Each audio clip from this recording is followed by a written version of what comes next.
नमस्कार साथियों इतना तीखा और इतना सीधा हमला भारत देश की राजनीति में इससे पहले कभी भी हुआ नहीं होगा जो आज दिल्ली के रामलीला मैदान में हुआ। यूं तो सरकारों को तानाशाह कहना तो आम बात है, लेकिन तानाशाही के साथ इस भारत देश के लोकतांत्रिक संस्थानों को खत्म कर देना और एक एक करके संसद यानी पार्लियामेंट के भीतर कानून बनाते हुए अपने मुट्ठी में सब कुछ ले लेना, तो क्या यह चुनाव एक ढोंग चुनाव है, एक फ्रॉड चुनाव है, जिसका जिक्र आज खुले तौर पर कांग्रेस के नेता राहुल गांधी ने यह कहते हुए कर दिया कि दरअसल सरकार चाहती है कि चुनाव फिक्स हो जाए और चुनाव कुछ इस प्रकार से फिक्स हो जहां पर उसकी जीत चुनाव से पहले ही तय हो जाए। और चुनाव से पहले जीत तय हो तो इसके एवज में जो भी अलग अलग संवैधानिक संस्थानों को करना है वो सभी एक साथ करेंगे, और वह ना करे इसके लिए संविधान में कानून बना करके उनसे यह काम करवाया जा रहा है। तो क्या पहली बार भारत देश में चुनाव ऐलान के बाद विपक्ष की एकजुटता हो या फिर एकजुटता से निकला हुआ एक सुर हो, एक आवाज हो जो इस सरकार की उन तमाम मुश्किल हालातों को इस भारत देश के सामने अब अलग अलग तरीके से नहीं बल्कि एक तरह से रखने की तैयार हो गई है। और वहीं कांग्रेस के नेता राहुल गांधी क्योंकि समूचे देश को नाप चुके हैं, तो उनके भीतर की जो आवाज है, क्या इस भारत देश में घूमते समय उन्होंने जो कुछ भी महसूस किया, जो कुछ भी देखा, अब वही शब्द के शक्ल में सामने आने लगे हैं राहुल गांधी के मुख से। दरअसल रामलीला मैदान की आज दो तीन बातें काफी बड़े होते हैं। पहला संदेश ये होता है कि अब तक जो इंडिया बिखरा हुआ दिख रहा था और लगता था कि वोट ट्रांसफर एक पॉलिटिकल पार्टी से दूसरे राजनीतिक दल में नहीं होंगे, आज वो पूरी की पूरी रुकावटें लगा एक ही झटके में दूर हो गई। दूसरी बड़ी बात, अक्सर ऐसा लगता था कि इंडिया गठबंधन के साथ जुड़े हुए जो छत्रक है, जो सहयोगी हैं, वो डरते हैं, वो घबराते हैं, शायद इसीलिए खुले तौर पर वह कुछ कह नहीं पाते हैं। लेकिन आज दिल्ली के रामलीला मैदान में सभी के सुर एक सरीखे एक साथ थे, और उसमें सबसे बड़ी बात थी कि दो मुख्यमंत्रियों को जब जेल में डाला जा चुका है तो दोनों की पत्नियां भी सामने आ गई और उन्होंने जिस अंदाज में अपनी बातों को रखा, जी हां, वो सवाल ये नहीं था कि इस दौर में वह दोनों नेता के तौर पर उभर रही हैं। सवाल ये उठता है कि इसी दौर में वर्तमान नरेंद्र मोदी सत्ता को अगर निशाने पर लेना है तो फिर निशाने पर लेने के तरीके क्या होने चाहिए। अब शायद ये बात हर किसी को समझ में आ जाएगा। और वही सबसे बड़ी बात कि यह चुनाव, यह 2024 के लोकसभा चुनाव, अगर मोदी सत्ता हार गई, अगर ना हारे, इसी के लिए समूचे चुनाव को फिक्स किया जा रहा है। जैसे एक समय क्रिकेट मैच में फिक्सिंग हुआ करती थी, सब कुछ हमारे हिसाब से होगा, एम्पायर भी हमारे हिसाब से होगा, खिलाड़ी भी हमारे हिसाब से चलेगी। अब हम ही खेल कर रहे होंगे और हम ही रन बना रहे होंगे और हम ही बॉल कर रहे होंगे, उस रनों पर भी बंदिश हम ही लगाएंगे क्योंकि एम्पायर भी हम ही हैं। तो इन परिस्थितियों में भारत देश के चुनाव के मौके में 2024 के लोकसभा चुनाव के मद्देनजर क्या यह परिस्थिति खुले तौर पर आज राहुल गांधी ने यह रामलीला मैदान में कह करके उखाड़ दिया कि दरअसल सरकार की मतलब मकसद सत्ता में बने रहना है, और मकसद सत्ता में बने रहने के साथ साथ इस भारत देश के संविधानों को खत्म कर संविधान के जरिए जो हक इस भारत देश में गरीबों को मिला है, जो देश के किसानों को मिला है, जो देश के मजदूरों को मिला है, जो गरीब मुफलिसी में जीने वाले लोगों को मिला है, इस भारत देश में संपत्ति और गरीब के से जुड़ा हुआ जो हक इस भारत देश के नागरिकों का है, वह भी संविधान को खत्म करके छीना जा सकता है। क्योंकि यह सरकार अगर फिक्स नहीं करेगी तो यह चुनाव हार रही है। क्या सच में ऐसी परिस्थिति है बीजेपी की? तो फिक्स करने के तरीके क्या होंगे इस दौर में? क्या सच में 180 लोकसभा सीटों के ऊपर या 200-250 तक जाते जाते भारतीय जनता पार्टी सिमट सकती है 2024 के लोकसभा चुनाव के मद्देनजर? क्या सब कुछ इस दौर में सही से हो रहा है? क्या सब कुछ सही हो रहा है? जिस राहुल गांधी ने आज जिस बात को जिक्र किया, चुनाव आयोग में नियुक्ति आप करते हैं, इस भारत देश को, न्यायपालिका को आप डराते हैं, इस देश में चुनी हुई सरकार के मुख्यमंत्रियों को जेल में आप डलवाते हो, इस भारत देश के भीतर में पॉलिटिकल पार्टी के बैंक खातों को फ्रीज सीज करना आपके द्वारा करवाया जाता है। तो फिर ऐसे में देश में चुनाव और चुनाव को लेकर के इलेक्शन कमीशन की क्या भूमिका है भारत देश में? अब वह भी इस मैच फिक्सिंग का यानी इस चुनाव फिक्सिंग का हिस्सेदार है। इससे बड़ा आरोप शायद इससे पहले कभी भी देश में किसी भी पॉलिटिकल पार्टी के ऊपर नहीं लगा होगा जिस बात का जिक्र आज खुल्लम खुल्ला रामलीला मैदान में राहुल गांधी लगा रहे थे। इलेक्शन कमीशन के लोगों को नरेंद्र मोदी जी ने बैठाया, दो नेताओं को, दो चीफ मिनिस्टरों को जेल में डाला। चुनाव से कुछ ही महीने पहले अगर डालना था तो 6 महीने बाद डाल देते, 6 महीने पहले डाल देते। नहीं, चुनाव से 2-3 महीने पहले 2 चीफ मिनिस्टर को डालना था। आपने हमारे बैंक अकाउंट बंद किए। बैंक अकाउंट बंद करने थे, 6 महीने पहले करते, 1 साल पहले करते, 6 महीने बाद करते, कोई फर्क नहीं पड़ता।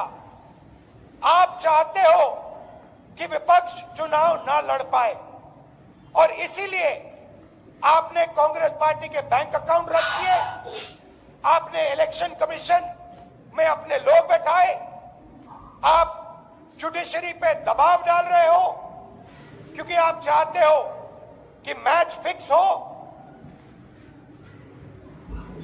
संविधान रद्द किया जाए। राहुल गांधी ने जिन बातों का जिक्र किया उसमें कई कदम और रामलीला मैदान के अपने भाषण को देते समय निकल पड़े, लेकिन अगर समूचे इंडिया गठबंधन तमाम भाषणों को आज रामलीला मैदान के जरिए परखने समझने की अगर कोशिश कीजिएगा, जहां पर जन सैलाब आज उभर गया था, सभी जो 6-7 मुद्दे उभर करके सामने आ रहे थे और एक ही सुर में जब सब उसी बात का जिक्र लगातार कर रहे थे, तो ये बात कहीं ज्यादा सामने उभर करके आने लगती है कि दरअसल विपक्ष इस बात से अनभिज्ञ अब नहीं है कि चुनाव तो हो रहे हैं, इसे इन चुनाव में जाना भी है विपक्ष को, लेकिन इस चुनाव को फिक्स करने की स्थिति में सरकार आ गई है क्योंकि उसकी गद्दी जा रही है। सियासी तौर पर केंद्रीय जांच एजेंसियों का दुरुपयोग कमोबेश हर किसी ने किया है। इस भारत देश में विपक्षी नेताओं की गिरफ्तारी हर नेता ने किया जो रामलीला मैदान में कह रहे थे। इलेक्टोरल बॉन्ड के जरिए जो वसूली हुई, जो चंदे के रकम में भारतीय जनता पार्टी जितनी बड़ी ताकत के साथ करप्शन को लेकर के सिस्टम में तब्दील करते हुए आगे बढ़ गई, इसका जिक्र भी खुले तौर पर सबने रामलीला मैदान में किया। जो इनकम टैक्स के नोटिस और उसके बाद बैंक खाते को फ्रीज करना, वह भी चुनाव ऐलान के बाद। इन सारी परिस्थितियों में और कहा कि भारत में विपक्ष लड़े ही नहीं चुनाव, इस दिशा में वर्तमान सत्ता आकर के आगे खड़ी हो चली है। जो भारत देश के मुद्दे हैं, आम लोगों के मुद्दे हैं, चाहे देश में महंगाई हो, जहां पर सामान्य को बढ़ती हुई कीमतें हो, बेरोजगारी का आलम जो हो देश में, बेरोजगार युवा हो, असमानता जो हो, और इन तमाम चीजों के बीच भारत देश के किसान और मजदूर के खिलाफ भारत देश में सरकार की नीतियां अगर चलेगी तो फिर क्या होगा। आप उन सारे 6-7-8 मुद्दे के आसपास समूची रामलीला मैदान की रैली एक रेखा में सीधी थी और इसी रैली के साथ साथ एक सवाल भी उभरा कि हर सियासी दल इससे पहले अपनी बातों को सामने रखता था और एक मुश्त एक साथ निकल करके सामने नहीं आता था, जो इस बार रामलीला मैदान में दिल्ली में दिखाई पड़ा। सब एक साथ खड़े थे। राहुल गांधी ने उससे 2-3 कदम आगे बढ़ाए, वह इस भारत देश में चुनाव के परिणामों को लेकर के धमका दिया, चेता दिया कि दरअसल भारतीय जनता पार्टी अगर चुनाव फिक्स नहीं करेगी तो उसको 200-250 सीट से ज्यादा सीट पे जीत मिल नहीं सकती है। अगर वह 2024 के लोकसभा चुनाव के में फिक्स करके अगर जीत जाती है और जिस दिशा में वो कॉर्पोरेट के आश्रय, अपने रईस मित्रों के आश्रय या इस भारत देश के इकोनॉमी को अपने हाथों में थामकर अपने अनुकूल जो एकाधिकारवाद की जो परिस्थिति इस भारत देश के भीतर तानाशाही के साथ उभर रही है, उस दिशा में वह आगे बढ़ने से हटे ही नहीं। और तब इसका खुला जिक्र रामलीला मैदान में ही कांग्रेस के नेता राहुल गांधी कर देते हैं। ये जो चुनाव हो रहा है, नरेंद्र मोदी जी इस चुनाव में मैच फिक्सिंग करने की कोशिश कर रहे हैं। ये जो उनका 400 सीट का नारा है, ये बिना ईवीएम के, बिना मैच फिक्सिंग के, बिना सोशल मीडिया और प्रेस पर दबाव डालकर, खरीदकर ये 180 पार नहीं होने जा रहा है सब मिलाकर। तो ये कैसा चुनाव हो रहा है? नेताओं को धमकाया जाता है, पैसे देकर सरकारों को गिराया जाता है, नेताओं को जेल में डाला जाता है, केजरीवाल जी को, सोरेन जी को, ये पूरी की पूरी मैच फिक्सिंग करने की कोशिश की जा रही है। और ये मैच फिक्सिंग सिर्फ नरेंद्र मोदी नहीं कर रहे हैं, ये मैच फिक्सिंग नरेंद्र मोदी और हिंदुस्तान के 3-4 सबसे बड़े अरबपति मिलकर। क्या सच में भारत देश में 2024 के लोकसभा चुनाव केवल एक चुनाव है जिसका चुनाव आयोग ने ऐलान किया, और वही चुनाव आयोग, इलेक्शन कमीशन, सरकार और वर्तमान सत्ता उसकी गद्दी न डोले उस दिशा में ये काम कर रहा है? क्योंकि चुनाव आयुक्तों की नियुक्ति भी अगर सरकार कर रही है और खुले तौर पर न्यायपालिका को भी वह चेता रही है, धमका रही है, तो फिर संदेश क्या जाता है देश में? सबसे बड़ा संदेश तो ये जाता है कि जो 2 मुख्यमंत्रियों को जेल में डाला गया, दोनों मुख्यमंत्रियों की पत्नी आज भाषण देने के लिए जब रामलीला मैदान में सामने आई तो सवाल ये नहीं था कि वह जिस अंदाज में अपनी बात कहती उसमें वह सरकार से गुहार लगाती कि आप उन्हें छोड़ दीजिए। बिल्कुल भी नहीं। चाहे वह सुनीता हो, चाहे वह कल्पना सोरेन हो, हेमंत सोरेन की पत्नी, सुनीता अरविंद केजरीवाल की पत्नी और कल्पना सोरेन, ये दोनों ये बात को मान करके चल रहे थे जिस दरअसल ये सरकार तानाशाही के मूड में है। दोनों ने एक ही सुर में कहा लोकतंत्र खतरे में है, लोकतंत्र खत्म हो रहे। दोनों ने एक साथ कहा कि जिस प्रकार से जेल में डाला गया वह इस लोकतंत्र में संभव ही नहीं, तो क्या तानाशाही को परिस्थितियां इस भारत देश के भीतर आ चुकी है, तानाशाही वाली परिस्थितियां?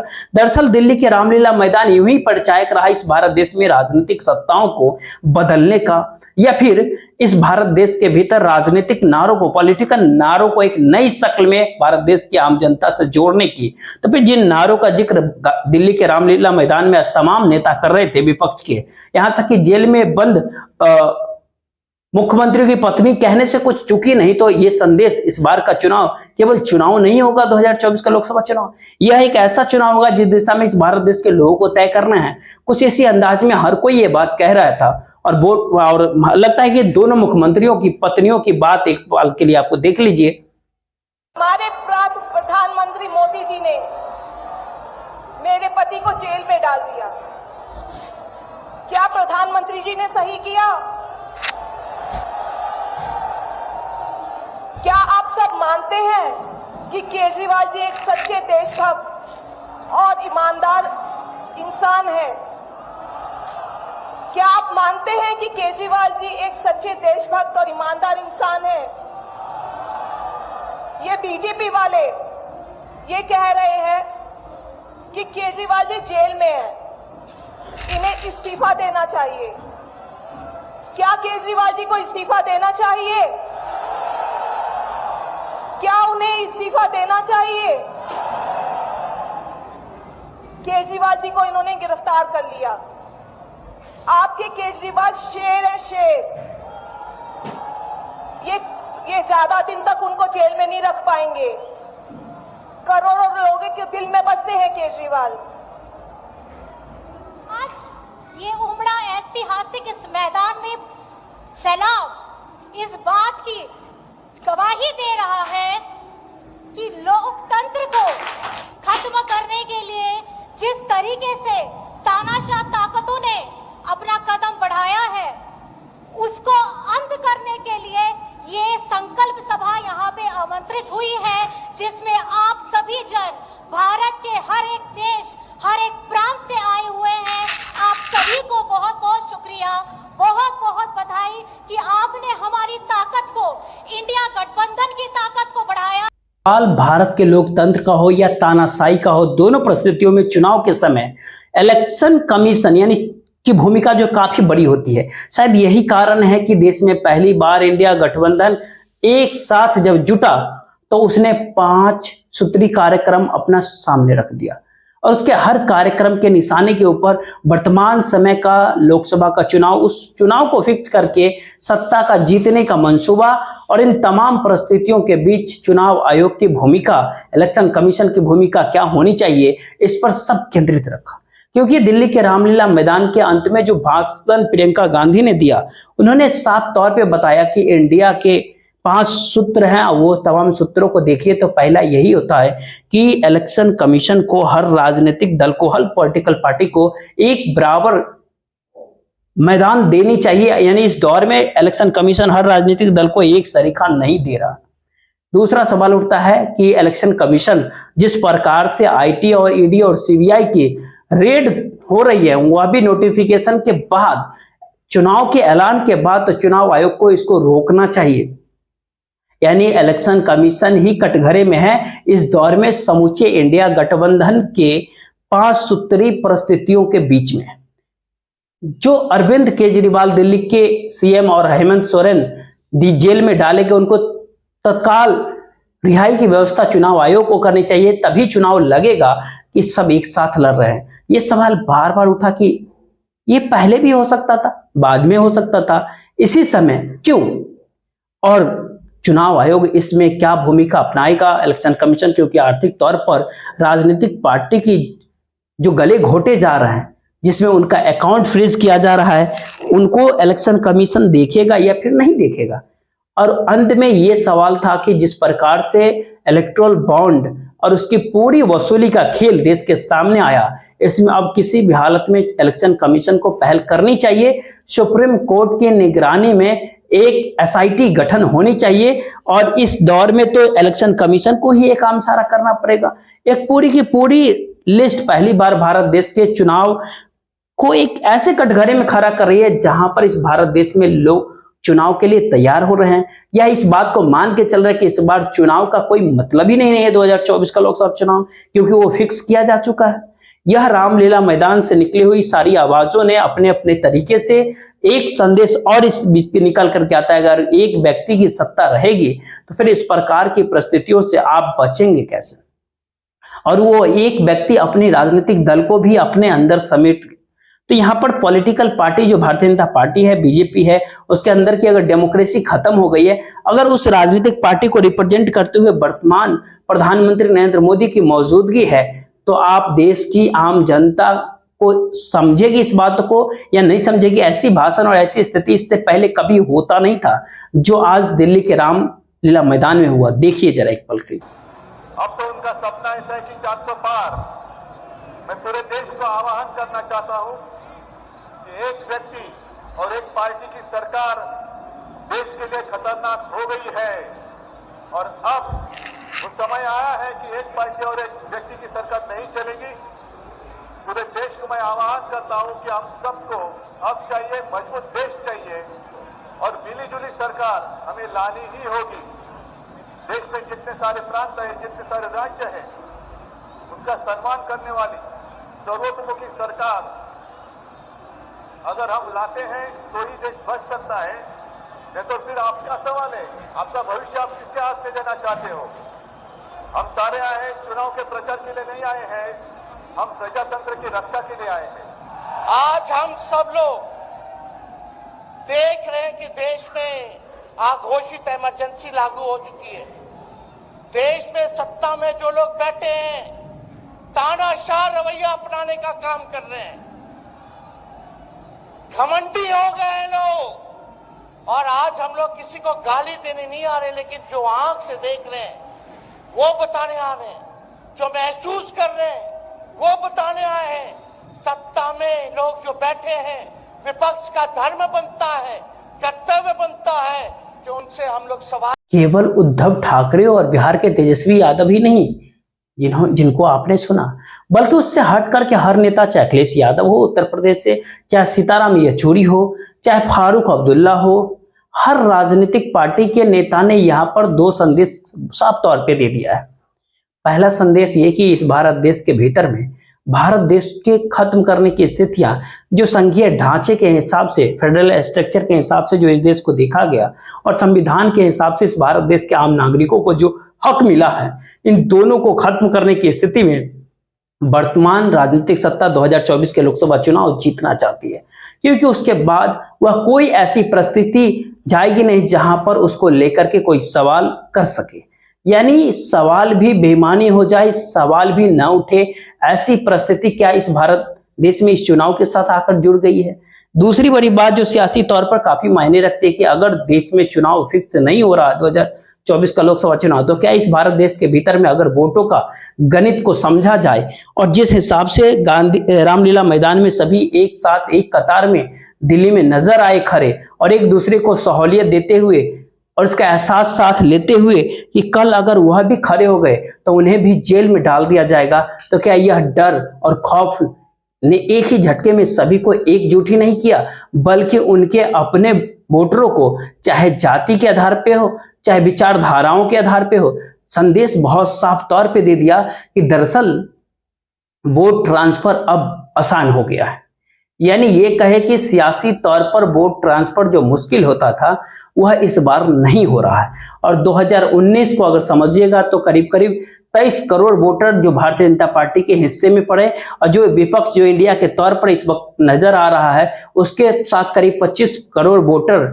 और शायद ये वो परिस्थिति थी जिसमें से एक घबराहट इस भारत देश में दिल्ली सत्ता को हो चली है कि विपक्ष की एकजुटता, तो विपक्ष को तोड़ने का प्लान इसीलिए किया गया, बैंक खाते इसीलिए सीज किए गए, मुख्यमंत्रियों को इसीलिए जेल में डाला गया, न्यायपालिका को इसलिए साफ तौर पर चेतावनी दी गई कि आप इन भ्रष्ट नेताओं के साथ मत खड़े होइए और कानून मत देखिए। इस भारत देश की राष्ट्रीयता की बात देखिए, यहाँ पर इस भारत देश की आम जनता ने हमें चुना है, यानी नरेंद्र मोदी सत्ता को चुना है, तो उसके द्वारा लिया जाने वाला हर फैसला इस भारत देश के हक में है। यह बात मान करके चलिए, उसी रास्ते पर आपको फैसला करना होगा कि उस दिशा में न्यायपालिका को भी क्या ले जाया जा रहा है। इन सारे सवाल के अक्ष तले जो भी इस भारत देश के भीतर में हुआ है उसमें सबसे ज्यादा पॉलिटिकल पार्टी की जरूरत भारतीय जनता पार्टी के पास क्यों है भी। जिन जगहों पर बीजेपी का गठबंधन टूटा वहां पर राजनीतिक दलों को तोड़ने की जरूरत भारतीय जनता पार्टी को क्यों आ पड़ी। जो करप्ट थे, अपराधी थे, सियासी तौर पर जिनके साथ खड़े होने से हिचकती थी भारतीय जनता पार्टी, उनकी भी जरूरत इस दौर में क्यों आ पड़ी। और इसी दौर में भारत देश के भीतर में ऐसा माहौल किसने खड़ा कर दिया जहां पर राज्य के चुने गए मुख्यमंत्रियों को ऐसा लगने लगा कि मुश्किल हो जाएगी अगर अब आवाज नहीं उठाई तो क्या यह सियासी ट्रेनिंग, राजनीतिक ट्रेनिंग इस भारत देश के भीतर में कहते हैं ना राजनीतिक यानी पॉलिटिकल ट्रांसफॉर्मेशन को बिल्कुल नए तरीके से रखने की स्थिति में आ गई है, जहां पर राहुल गांधी खुले तौर पे यह बात कहने से घबराते नहीं हैं कि अगर सत्ता में अगर ये लौट जाए और चुनाव को फिक्स करके तो इस भारत देश के भीतर में हिंसक परिस्थिति पनप पड़ेगी, लोगों में टकराव शुरू हो जाएंगे और यह देश तबाह हो जाएगा। आप अच्छी तरह सुन लो, अगर हिंदुस्तान में मैच फिक्सिंग का चुनाव बीजेपी जीते और उसके बाद संविधान को उन्होंने बदला, तो इस पूरे देश में आग लगने जा रही है। जो मैंने कहा, और इस दिल्ली के रामलीला मैदान से निकला हुआ अंतिम सवाल, अगर ये परिस्थिति या भारत देश के भीतर में 2024 के लोकसभा चुनाव को लेकर के बन चुकी है तो 2019 के लोकसभा चुनाव में 37% वोट भारतीय जनता पार्टी यानी बीजेपी को मिले, बाकी 63% वोट जो विपक्ष को मिले थे, उन सारे वोटरों के जहन में अब कौन सा सवाल उमड़ेगा। क्या उनके भीतर में ये सारे सवाल समा चुका होगा कि इलेक्शन कमीशन वर्तमान सत्ता को जिताने के लिए काम कर रही है? क्या उनके भीतर ये सारे सवाल बड़ा हो चला होगा कि इस भारत देश में जो न्यायपालिका या फिर सुप्रीम कोर्ट को लेकर के वो लगातार सोचते रहे कि कानून और संविधान का ढांचा के हिसाब से ही भारत देश चलता है, क्या वह भी इस दौर में क्या मटिया मेट तो नहीं हो रहा है? इन सारे परिस्थितियों में सबके लिए एक बराबर तो दूर अगर पाइपलाइन पैसे की यानी अलग अलग तरीके से जो पॉलिटिकल दलों को जो फंडिंग की जाती है और उनके अकाउंट फ्रीज किए जाए और वह भी एक तरफा खेल सत्ता अगर खेल रही हो तो इस भारत देश के वोटर के मन में क्या वो सारे सवाल नहीं उठेंगे जिस सवाल को सुनने के लिए इलेक्शन कमीशन तैयार नहीं है इस दौर में।